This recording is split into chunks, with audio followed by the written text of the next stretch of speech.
We're going to talk about Kevin's story of resilience. We're going to go back 20 years ago to that 2001 season, what was a very tough moment for Kevin, tearing his ACL, but then ultimately resulted in just an incredible comeback. You two working together to get Kevin back on the field and ultimately up to that run to the 2003 Super Bowl. So, gentlemen, thank you both so much for being here. Oh, thank you. Yeah, my pleasure.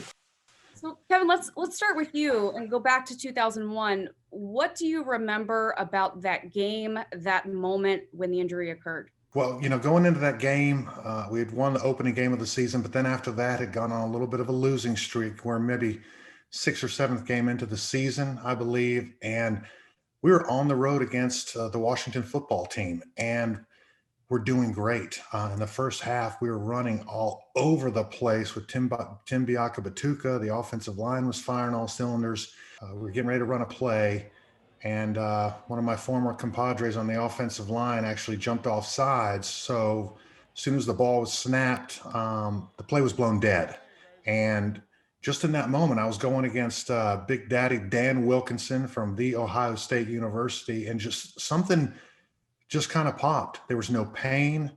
I didn't feel anything that was uncomfortable at the time. I just knew something just wasn't quite right. And, like any athlete, you kind of just try to shake it off. Is it okay? Let me bend it. Let me squat a little bit.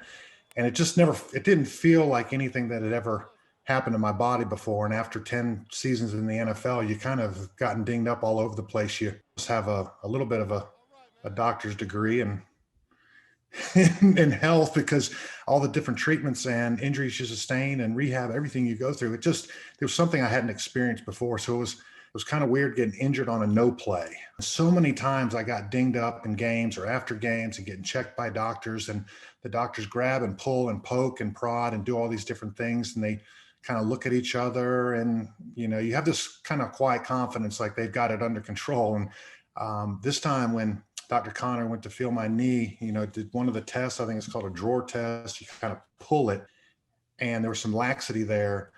And instead of kind of nodding or whatever, to me, what I saw was him look immediately at Dr. Anderson, who usually isn't on the road trips. I think he was there for that game.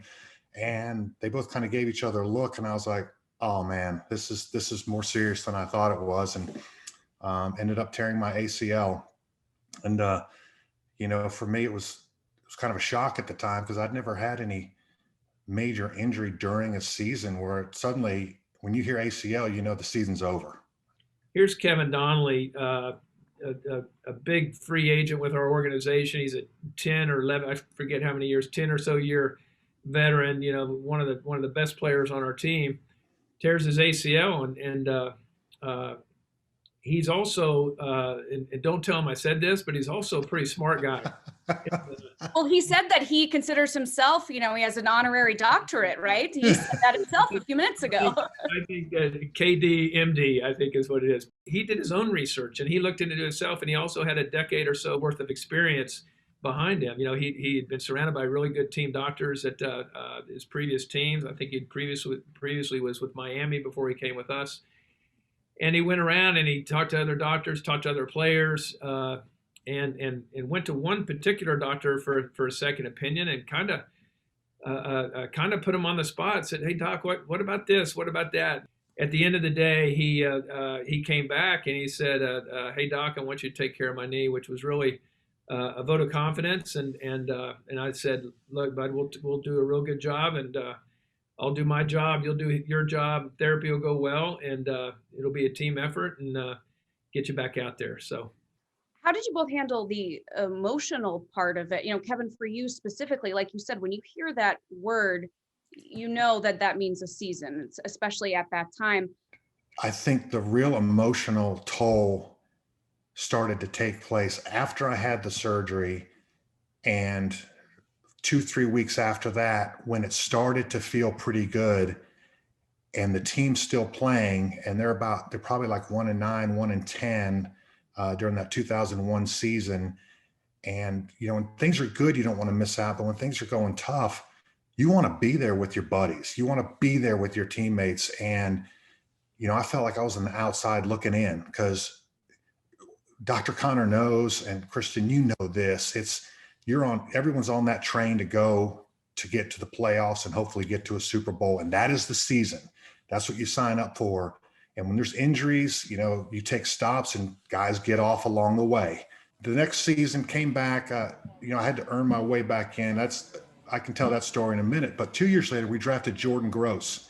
And I'm a competitor at heart. This is my 13th year in the league. He is a rookie, 8th pick of the draft, supposed to be the golden child, which he ended up becoming. It's an outstanding player, Hall of Honor guy. So we're in the offseason, and Jerry Simmons, the old weight coach, we're still running 40s in the offseason for time, if you can believe it or not. Didn't care about getting injured or anything like that. We ran 40s that spring, and I ran faster than Jordan Gross. A very proud moment that I was 13 years in the league, had all this stuff stacked against me with my age and injuries, and this guy's young. I mean, he's fresh. He's out of the package, brand new, just entering the NFL. He probably just didn't care as much about that race. He had just got picked 8th and probably had a lot of money in the bank and was just wondering, when his first start was going to be. But for me, that was something I could always tell him that, what, when we went toe to toe, I was faster than you, Jordan. You just talked about, going toe to toe with Jordan Gross. You fight for your place back. And then less than 2 seasons later, the 2003 season, you go with the Panthers on this incredible run all the way to the Super Bowl. Did it all feel a little bit sweeter? Were you able to appreciate each time you stepped on the field a little bit more because of what you went through in that 2001 season? 100%. For me, it was a very tough transition coming off of the injury because that 2001 season, Coach Seifert got fired and they brought in John Fox. So he's new. He wants to make over the whole team, which he should. Because if you're 1-15, I would want a lot of new faces in that locker room also. 1-15 players don't get to stick around very much. Plus, I'm the older guy going on my 12th season at that point. This is the part that I can truly tell Dr. Connor, thank you for doing such a good job, because the rehab process, the surgery, the timeline they gave me, the things to be careful of and to watch out for, all those different things that are that process over that 8 months of trying to get back, kept me on track. And when I got to training camp, got to go full speed, and there weren't days that I had to hobble around or rested or anything like that. And for me, just getting back on the field in 2002, with Coach Fox, earning my place on that roster, going 7-9. And then that next year, my knee felt great in 2003. The rest of my body was starting to break down. And that's when I kind of really started to talk to my wife and say, this may be my last run, and my contract's up, so it's perfect timing. Let's just give 2003 all we got and see where this thing leads us this year. And what an unbelievable journey. And although we lost the game to the eventual champions, the Patriots, not one person stepped off that field feeling like a loser because of everything that we overcame. There's a lot of things that season that our Panther fans understand.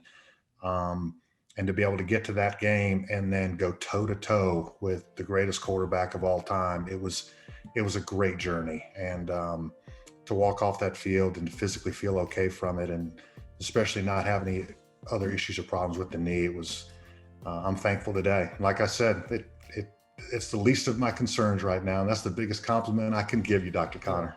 Well, that's music to my ears, and it means a lot, and I appreciate your words.